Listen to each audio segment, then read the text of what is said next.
Hey there, welcome to So Much Sewing. So Much Sewing is my channel all about my home sewing adventures. It's all about what I get up to here in my sewing room.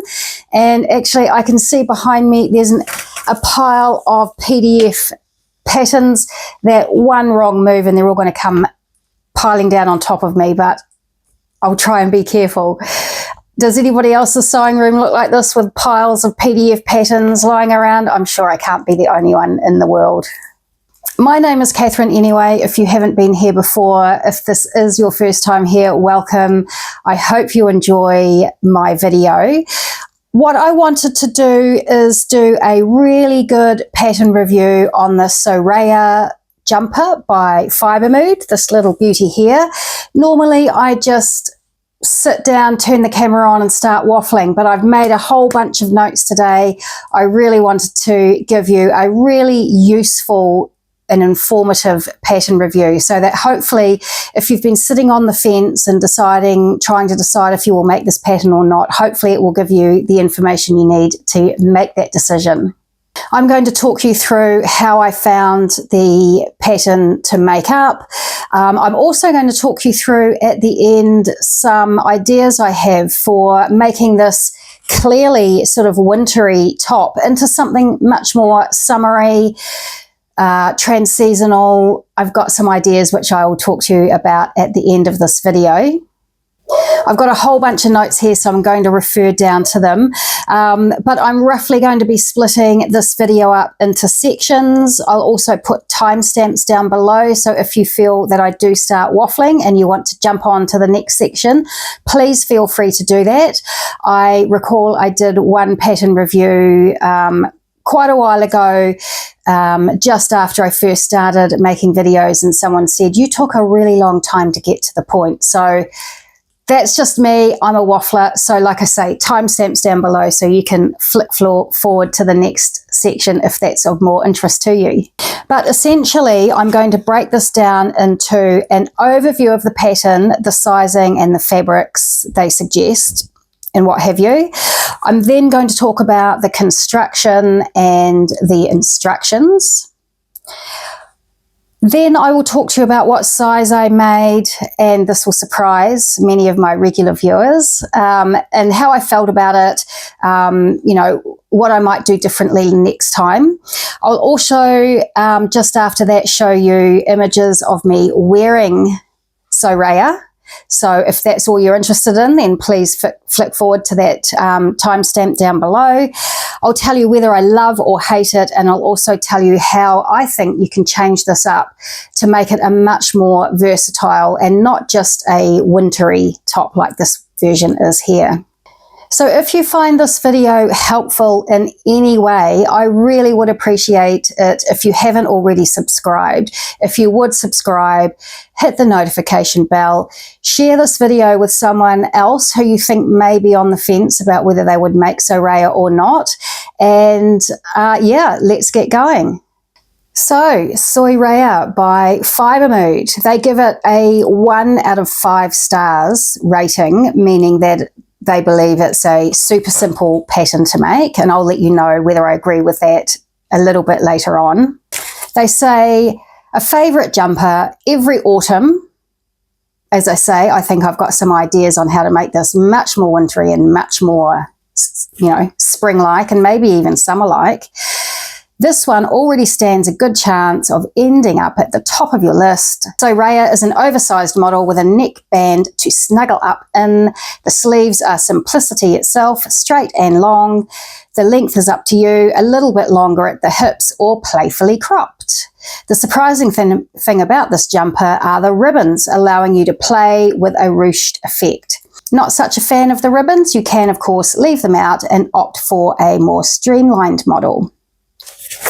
So I will put an image up of all the options that they provide you in this pattern. There is ruched with the neck high, like sitting high like this, or you can fold it down into much more of a traditional sort of turtleneck. You can, of course, play with this ruching And I hope that's coming out okay, because I know grey is dark, but hopefully you can see enough detail on this. You can, of course, play with that ruching as much as you would like, scrunch it up as much as you would like, or, you know, make it more relaxed. You can crop this to a much shorter version. You can leave these off altogether. There are two front pieces, one here and one here. You can, of course, leave this ruching out altogether and just pop those pieces together before you cut the pattern out, remove the seam allowance and just make, you know, a front and a back. So there is that option also. But as I say, I've got some other ideas, so please stay tuned to the end and I will talk to you about those. The fabric they say you can use is rib jersey, French terry, scuba, interlock, knitted jacquard, velvet. They say there are different options as long as it's a knit fabric and it has a little bit of stretch in it, and I would agree with that, having made this up. This is actually a cashmere blend. It's a 1x1 rib. I got it from the fabric store here in New Zealand. It's actually still available, so I will link that down below. And the best thing of all is it's on sale. So the construction and the instructions for this pattern. The first thing I would say about that is you have to figure out if you want to print the AO only SA version of this pattern or the AO pattern. So what does that mean? So first of all, obviously you can print this PDF pattern in AO size, which means you'll send it out to the printer. They will print it off for you in AO format. You cut it out at home, boom, away you go. There's also A4 option or US letter size, and also projector. But all those options, the AO, the A4/US letter, and the projector options, they all have the option of sewing it AO only SA, or projector only SA, or A4/letter only SA, or just straight old AO only, or projector only, or A4/letter only. So what on earth does that mean? It is a bit of a head scratcher, but once you understand it, then it's not such of an issue. What that means is the straight AO or projector or A4/letter version means that you get the cutting line, but you also get a dotted seam allowance line on there. So that's great if you only print one size. And just to sort of get sidetracked already, I'm sorry, but you can, if you print this in Adobe, you can go in and remove the layers and just print one size if you would like to, or you can print two sizes if you're grading or what have you. They do have instructions on how to do that. They have a pattern, a sheet that comes with the PDF pattern when you purchase it, called Getting Started with Your Fibre Mood Pattern, and it explains how you can print layers if you have never done that before. But also, so getting back to the AO versus AO only SA, it seems confusing at first, but like I say, once you understand it, once you get it drilled into your mind, it's actually not that bad. So the AO only or the projector only SA, the AO only SA or the A4/letter SA means that you get the cutting line as well as the seam line in a dotted line. So that gets quite confusing if you are printing out 2 or 3 sizes or all of the sizes on your paper.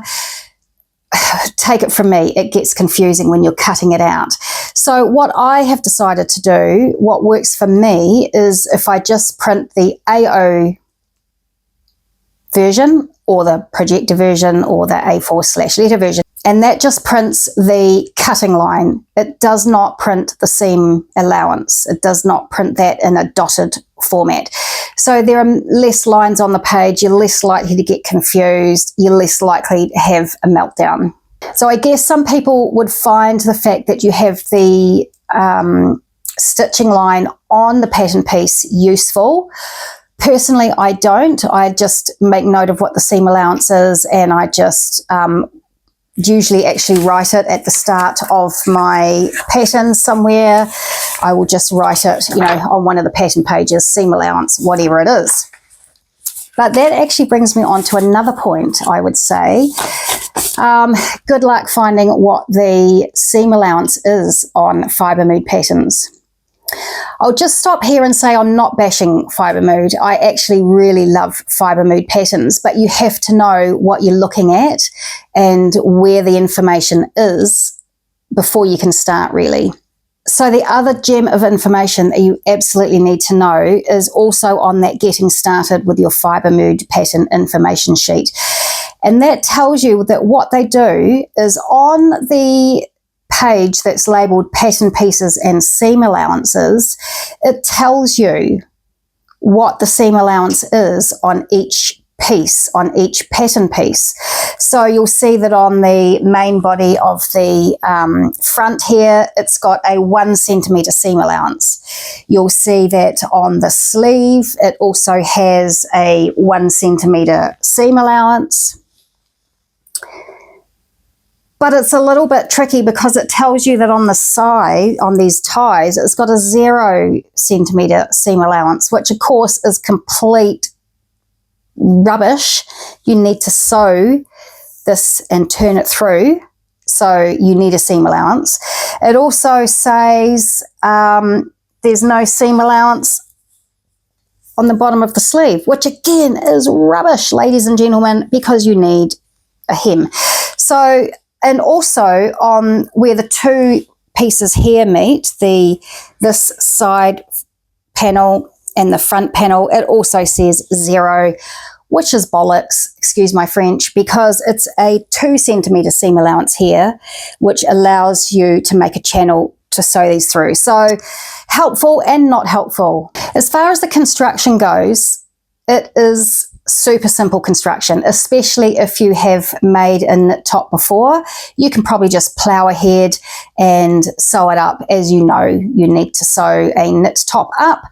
You might just want to pay a little bit of attention to how they say to do this, but it is easy. 2 centimetre seam allowance, fold it back, stitch it down close to the overlocked edge, and there you've got your channel. You thread your laces or tape or whatever you've got through, Bob's your auntie. That is super simple. So as far as the instructions go, I think they're pretty good, apart from that whole seam allowance thing, which once you get your head around, you know, you'll have no trouble with. So please don't let what I said earlier put you off. Once you understand it and know where you're going, then I think the instructions are pretty good. They even tell you when to finish your seams, which I love because so many patterns don't do that. And especially if you are a beginner, that's really important information to know, is when to finish your seams, in what order. So, you know, I do think that the instructions are good. They are not wordy. They're quite unwordy. There's not a lot of words, but the pictures are amazing. What they will do is they will highlight in red the stage that you're up to, so you know exactly where you're sewing. So I do think that the instructions are great. They don't waste their time on a lot of waffle, which is really good. They don't really hold your hand. They really don't. They're not hand-holdy, but I think they're quite concise and clear, and those pictures really are fabulous. One thing I found really funny is, and this is along the lines of the instructions being a little bit brief, when they want to talk about do this on the front or do this on the back, they'll say do this on the F or do it on the B. They decided not to write front out in full and back out in full, which I think is comical, but you'll be the judge of that.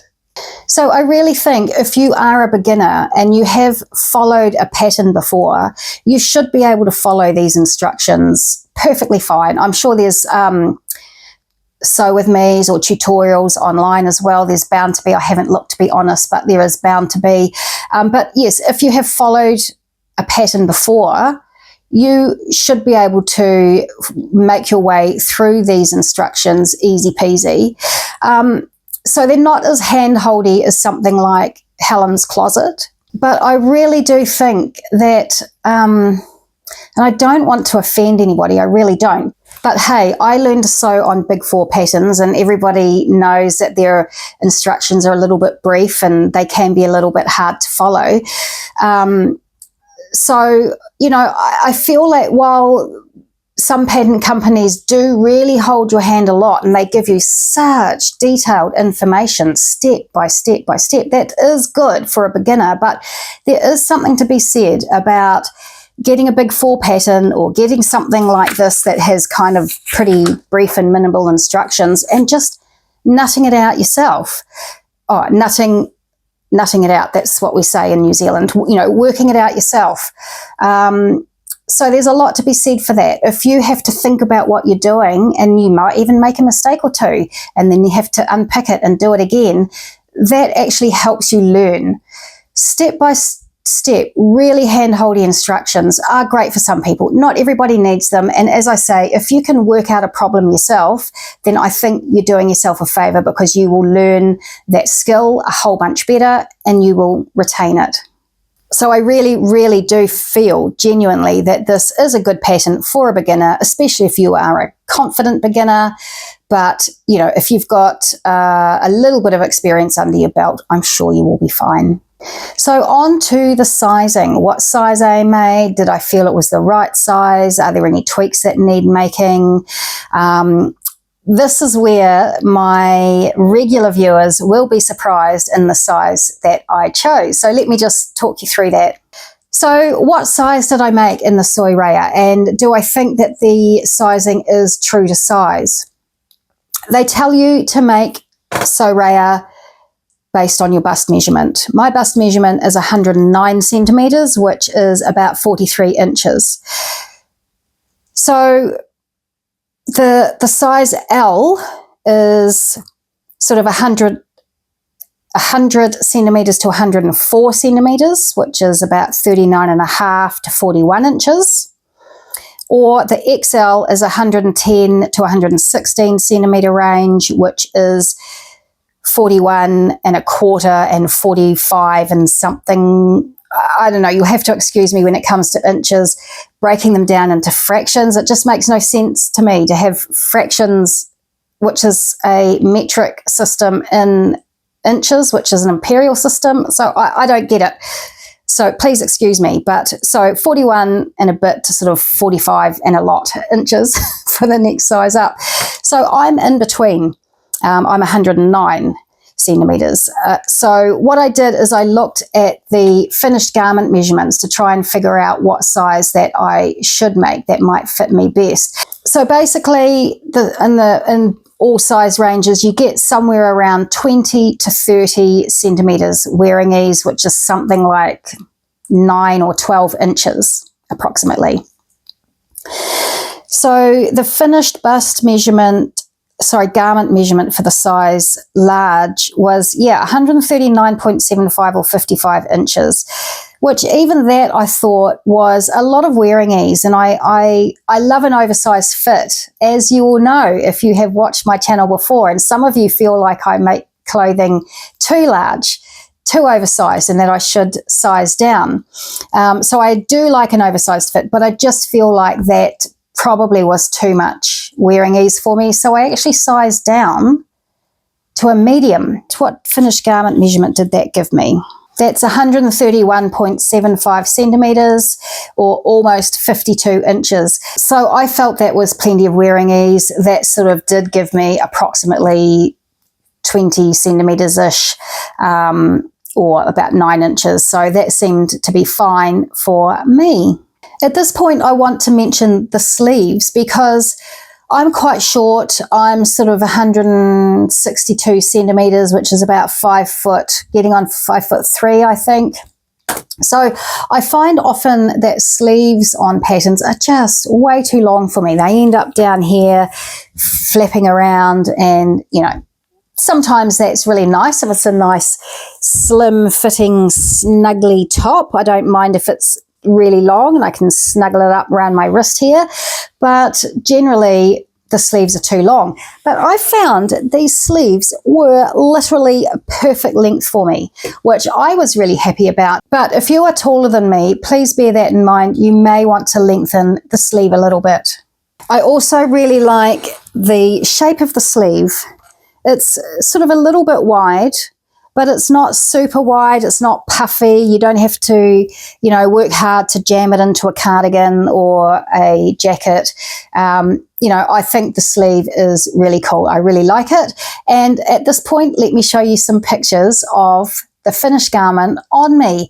I've styled it two ways. I've styled it over a pair of jeans, which is not my favorite way of wearing it. Sort of at this point, I guess I'll talk about the fit. I know I did sort of go down a size, so it's not the recommended size for the Soraya top. I feel it kind of fits okay in the bust, although having this ruching here does kind of, depending on how much you have that ruched or how relaxed you have that, it does kind of affect the fit across the bust here. So I feel that while the fit across the bust is, you know, kind of okay, I wouldn't be mad if it was a bit bigger. I wouldn't want it any smaller, but it's kind of okay across the bust. But I felt across the hip, it was just a little bit firm fitting for me. I have a very round protruding tummy. It's an apron tummy. It's a problem for me, which is, I guess, one of the reasons why I do tend to oversize at the hip area in particular. I cannot abide clothing sticking to my belly and showing my belly to the world. Everybody has a different fit preference, and to me that is just a complete no-no, although I know other people, you know, and quite rightly so, they don't give a rat's what anybody else thinks. They like a slimmer fit around the belly, even if it does tug and pull a little bit, whatevs. You know, I'm not here to judge anybody else or say any kind of fit is better than any other kind of fit. This is just about me and what I prefer, and I prefer more room at the hip. When it comes to wearing this with my jeans, I also feel like the length isn't quite right for me. I've worn a tank top underneath the Soraya here to just hide my belly. I think it's fine at the back there. I've got no problem with anybody seeing my bum. It just depends on my, you know, the trousers that I'm wearing. Some trousers make my bum look flat and baggy and terrible, and other trousers are fine, and I think these jeans are fine. I don't mind showing my bum, but I do not want to show my belly. That's why I've got the tank top on. But the way I do love to wear it, and I have worn it this way, is over a slip dress. If you've watched me before, if you've been with me for quite a while, you'll know that that dress that I'm wearing is my favorite, well, one of my favorite makes of all time. It is the Susie dress by Hubbarding Patterns, made in a gorgeous, amazing Liberty cotton. I just adore this dress. Anyway, I love it, this top over that dress. I've got other slip dresses that look really good under it, and that's just the way I prefer to wear this top as it is, the length that it is, the size that it is. I think the proportions work better on my body than on the jeans. I'd be interested to find out what your thoughts are, comparing me wearing the jeans to comparing me wearing with the slip dress. It's not going to change my mind, but I'm just interested in what other people think. You know, you've got your own perception of how you look in your head, but it's just always nice to know what other people think, even if you don't take any notice of what they think, if you know what I mean. So, do I like Soraya? Yes. I love Soraya. I love this top. I'm so happy I made this. This is so useful. The fabric that I made, this cashmere blend, is, you know, it's warm enough to be a autumn or winter top, but it's not too warm that I can't wear it in the office or at home when the air conditioning or the heating or the fire is on. It's a nice layer to make you feel like you've got a wintry top on. And if you are cold, you can easily put a cardi on or a jacket over the top of this and you're even snugglier. I definitely will make this top again. I see more of these in my wardrobe. I think they're so easy to wear. And this brings me on to is it my final point? Yay, my final point is that I think you can change this top up a lot and you can make it look really different. That's what I think. That's what I'm going to experiment with. So firstly, you can size up or down. I sized way down on this and it's fine. I will size up to the next size and I'll try that. And I don't see why I can't even size up again to what's potentially bigger than what I should be wearing to have a really big sloppy fit. I think a really big sloppy fit in a cropped top would be really, really cute. And I also think you can make this longer, either to, suit your own hip length or make it even longer, turn it into sort of a tunic type length. And I think you could either just have a hem on the bottom like this, or I think you can put a band on the bottom, whether it's a rib band or the same fabric as your top here. I think if you put a band on the bottom and ruched it up, I think that would be an interesting look. And if you're really adventurous, you might even try and extend this right down to sort of like a midi length dress. You may or may not put the ruching in. I think that you can actually, change up the fabrics that you use quite a lot. For example, this is, I think, a really great weight for this jumper, but you could make it in something a lot heavier, like a sort of heavier weight French terry, as long as it does have a bit of give in it. Or you could make it out of a thick sweater knit. Definitely, make sure that you have sized appropriately. I wouldn't make this size on me in a thicker fabric. It would not fit me. I would definitely need to size up once or even twice if it was in a thicker fabric. But I also think you could make this in a thinner fabric, something like a rayon jersey or a tencel jersey or a cotton jersey. If you're making this neck, you would want to interface the thinner fabric. There's no interfacing in here, but if you made it in a thinner fabric, you would want to interface that to make that, have a little bit of structure to it. Or you could not put this funnel neck on at all. You could just make a standard neckband like this. If you're unsure how to do that, you would just sew the seams. You would sew the shoulder seams up so that you've got your neck hole, your neck opening, and then just measure around your neck opening.